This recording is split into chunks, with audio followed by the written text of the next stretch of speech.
It was a bright Sunday afternoon when our family gathered for the annual get-together. Laughter, chatter, and clinking plates filled the air. But for me, the room felt heavy. I had always been the quiet one, the one who stumbled in his career, the family failure. And today, my sister didn't let me forget it. She leaned across the table with that smug smile only she could wear and whispered, loud enough for everyone to hear, "Honestly, you're the family loser. How do you even survive?" The room went silent for a split second. My heart sank, the familiar sting of shame pricking at me. But what caught my attention wasn't the judgment from my family, it was her boss. Sitting nearby, he didn't laugh, he didn't scoff, he simply smiled.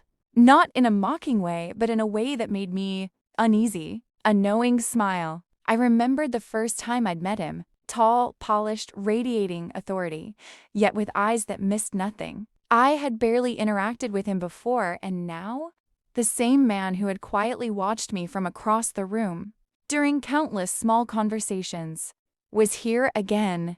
I tried to brush off my sister's words. I forced a smile, pretending her mockery didn't pierce through me. "That's funny," I said lightly, though my voice betrayed the tremor inside. Dinner continued, my sister smugly narrating stories of her successes. Every word a jab, every laugh aimed at me. I listened quietly, nodding, the anger inside simmering. But inside, I made a silent vow. The man who had hired her, the one sitting there, calmly observing, would soon see a different side of me. As the evening wore on, casual conversations moved around me. My cousin talked about her new business venture. My aunt gushed over her investments. And my sister kept boasting about her promotion. I felt invisible, overlooked, but that smile on her boss's face stayed with me. Later, while we moved to the living room for dessert, I overheard her whispering to him, "He's just, always behind, nothing accomplished." And then it hit me, the same boss, the one whose approval mattered in the corporate world, didn't flinch. He didn't nod in agreement. He didn't even comment. He just kept watching, and somehow, that silence carried weight. When dessert arrived, my sister, full of confidence and self-importance, strutted over with her plate. "You really should try harder, she smirked. "Life's not going to wait for losers like you." I smiled, a calm smile this time, not forced but deliberate. Something had shifted inside me. I realized that her words, meant to humiliate me, were only fuel. And the man watching?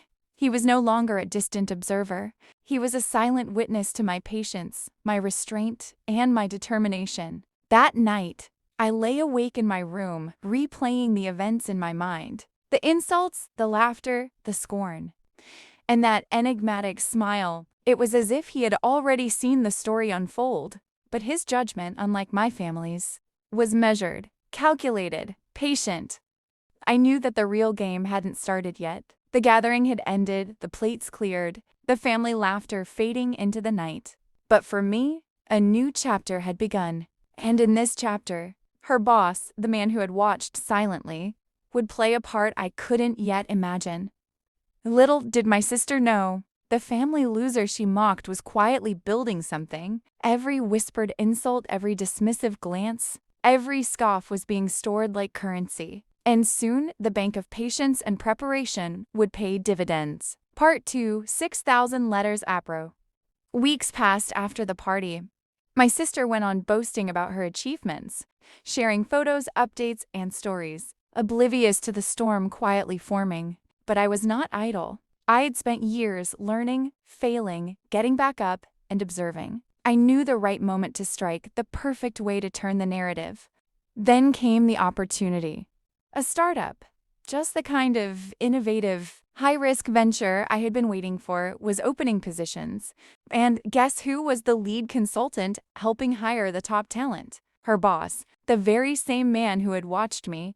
Quietly, with that knowing smile, I applied. I submitted my portfolio, carefully curated, highlighting all my unique projects, my innovations, and my relentless persistence. I didn't boast about money or prestige. I demonstrated results, creativity, and dedication. I knew he would notice. The day of the interview arrived. I walked into the office, calm, composed, aware of the fact that this was more than just a job. It was a chance to rewrite the story my family had written for me. Her boss greeted me, warm, polite, with a smile that carried the weight of memory. He remembered the party. He remembered the calm patience I had shown. And now, in this room, he saw my determination manifest. The interview went beyond standard questions. He asked about challenges, about failures, about moments I felt like giving up.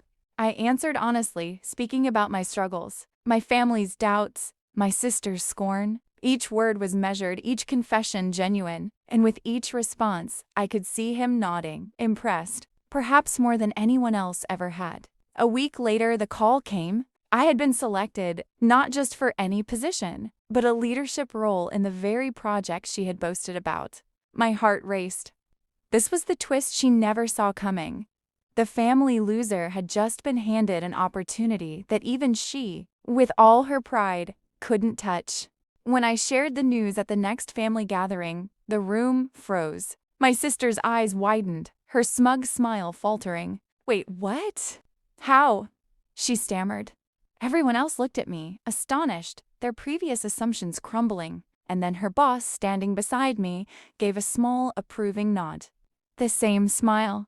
The one that had stayed with me, that had silently witnessed my patience. It was more than just a job offer. It was validation, proof that labels, scorn, and family ridicule couldn't define who I was. The patience, the preparation, the perseverance had paid off, and in that moment, I realized the real power of silent endurance. From that day onward, I no longer felt the sting of her words. I had risen above the family mockery, above the assumptions. The man who had hired her had seen my potential long before anyone else. And when the world finally acknowledged it, I didn't need to boast. My success spoke louder than any insult ever could. Sometimes silence carries the loudest message. Sometimes the observer is the one who matters most. And sometimes the loser your family ridicules is quietly preparing to redefine everything, leaving them astonished, humbled, and completely speechless.